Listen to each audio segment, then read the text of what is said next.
just wrote like a spoken word type thing, and it's called Our Condition. Our condition is like what the prophet predicted. Enemies gather around us like food at a table. The norm is Muslim nations collapsing on satellite and cable. From Syria to Palestine, the coming of the hour.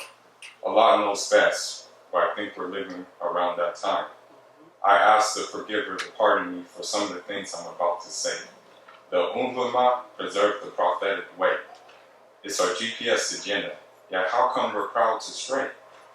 Giving into our naps, it breaks my heart that the custodians of the two holy sites have strayed from the path.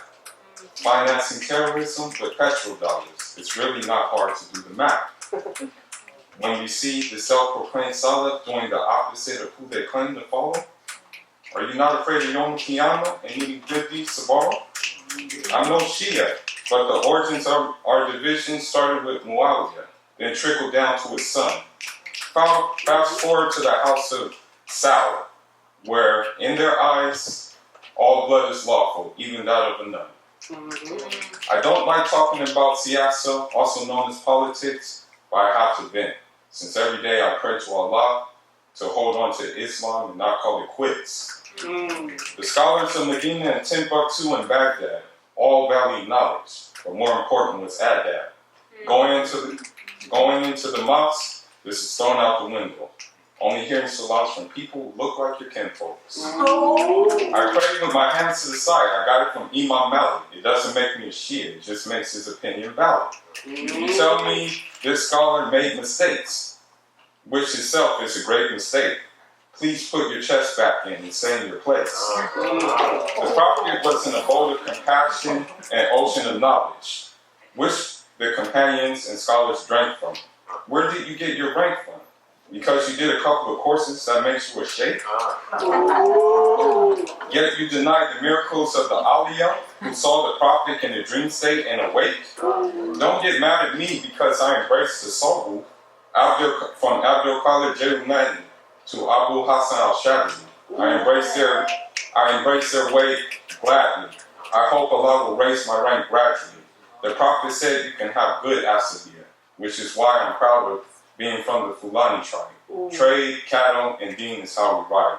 Yet in our hearts is humility and shyness is stored inside. The Islamic experience is meant to be spiritual, not just found in books. Don't know why my sibhas draw dirty looks. Hate to say it, I know it's much deeper than that. Allah created me West African and with skin that's black. Yet those two things are used to measure my intelligence and piety. Have you forgotten that there were Jews, Romans, and Persians in the Prophet's society? They all lived under one umbrella. No racism in the deen. Look at the Laos, what they tell us. However, I wouldn't dare to ask for any of their daughters' hand in marriage. The insults for asking, I'm not saying I can't bear it. But the cloak of silence and God reliance, I choose to wear it. Again, I ask the Almighty to forgive me for my words, for anything I might have said absurd. You provide me with my bread, and I'm just a bird. I know we came from dust and will return to it, only to get risen up to be questioned about our words and our actions. Hopefully we gain your satisfaction and make it past paradise to your divine attraction. Right now, the only thing I can do is be patient. Every time I read about Imam Mahdi, my heart starts racing. I just hope we can give our bayah. Our condition is in decline, and he is our means to find our way up. Thank you.